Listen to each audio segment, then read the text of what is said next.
शाहीन कौसर जी, ये जो कार्रवाई हुई है देश में, पीएफआई पर बैन लगा है, स्वागत कर रहे हैं क्या आप इसका, या फिर आपको भी ध्रुवीकरण नजर आ रहा है, या एक पक्ष पर गलत कार्रवाई नजर आ रही है?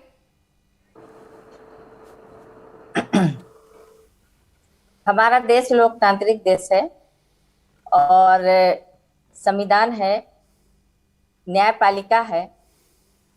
उससे जो है हमें पूरी उम्मीद है कि जो भी होगा न्याय होगा।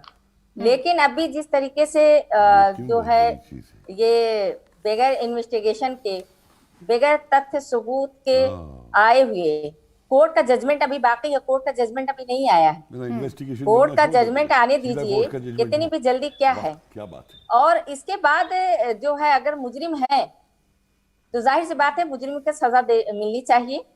और जो आतंकवादी है, चाहे देश का कोई भी हो, कोई भी तंजीम हो, कोई भी पार्टी हो, अगर गलत कर रही है और देश में नुकसान पहुंच रहा है, देश में रहने वाली जनता को अगर नुकसान पहुंच रहा है, तो इसका सपोर्ट देश में कोई भी नहीं करेगा। अच्छी बात है सर। शाहीन कौसर जी, एक सेकंड, आपने सबूतों की बात करी, एक मिनट मैं आपकी जानकारी में ला दूं मैडम। जो एनआईए ने ये जांच की थी, जो छापेमारी की थी, 2 बार छापेमारी हुई, 106 लोग एक बार गिरफ्तार हुए, 247 से एक बार गिरफ्तार हुए।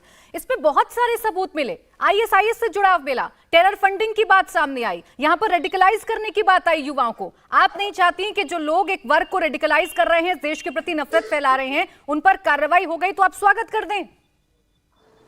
अगर ये देखिए तथ्य है और ये इसी को सबूत का आधार मान लिया जाए और इसी पे अगर फैसले सुना दिए जाएं, तो बहुत सारे सबूत है, बहुत सारे आधार हैं और बहुत सारे सामने प्रॉब्लम है, परेशानियां हैं और बहुत सारे उसमें कंफ्यूजन भी हैं और लोग इस पे तबसरे कर रहे हैं। मैं बात कर लूंगी उन समस्याओं पर भी एक दिन, मैडम मैं अलग से चर्चा बुला लूंगी उन प्रॉब्लम्स पर। ख्याल में इतनी जल्दबाजी ठीक नहीं है। मैं सुनिए एक सेकंड से, मैं बुला लूंगी उस पर भी चर्चा। आप जिन अलग मसलों की बात कर रहे हैं, जिन संस्थानों की बात कर रहे हैं, मैं उस पर भी आपको बुला लूंगी एक दिन चर्चा करने के लिए। अभी फिलहाल मुझे आप पीएफआई पर जवाब दीजिए, नाम लीजिए कि पीएफआई के खिलाफ जो सबूत मिले वो गलत थे और इसके आधार पर अगर कार्रवाई हुई है तो अच्छी बात है, कह दीजिए एक बार।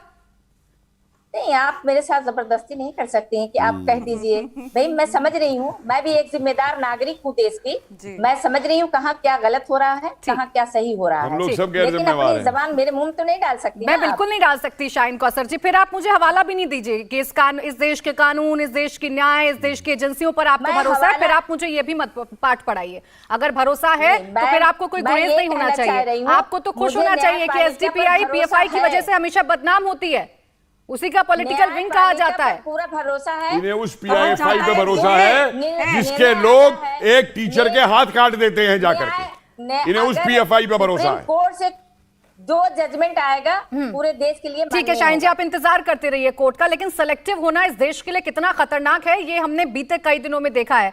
अंबर जैदी जी, आप शाहीन कौसर जी की बात सुन रही हैं, उन्हें कोर्ट पर भरोसा है लेकिन एनआईए पर भरोसा नहीं है। उन्हें भी लग रहा है ये प्रोजेक्टेड है, अगर मगर की जो राजनीति है वो आप देख रही हैं। प्राची, हम सब यहीं पे और कोई कहीं नहीं जाने वाला। जब कोर्ट का फैसला आएगा ना, तब आप इनका ये भरोसा देख लीजिएगा, तब बोलेंगे कि इस देश में मुसलमानों को टारगेट किया जा रहा है।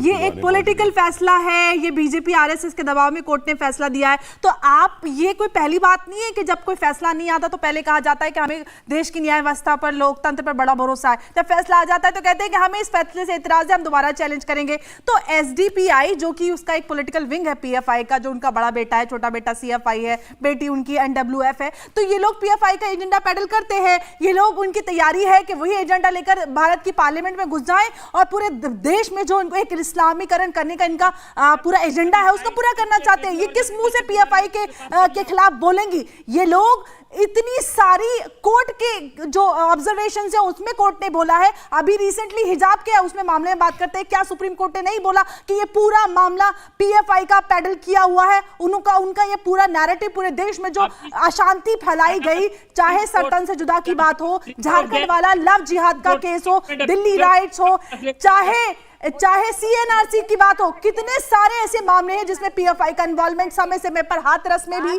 कितने सारे पीएफआई के एक्टिविस्ट पकड़े गए। कोई एक बोलेगा इसमें से नहीं बोलेगा, सब बोलेंगे हमें लोकतंत्र पे भरोसा है, न्याय व्यवस्था पर भरोसा है। जब कोर्ट का फैसला आता है तो ये यूटर्न मार के पहुंच जाते हैं, फिर अपना विधवा विलाप करते। तो आप लोग ये रात 12 बजे जो सुप्रीम कोर्ट खुलवाने पहुंच गए थे। बिल्कुल, ये आतंकवादियों के लिए रात को बीच में आप कोर्ट खुलवा लेते। बंबई में उसका मजार बना रहे थे, याकूब मेनन का मजार बना रहे थे बंबई में। आप लोग कहां से मुसलमानों की आप करते हैं, कौन से आपके नेता बन जाते हैं मुसलमानों के?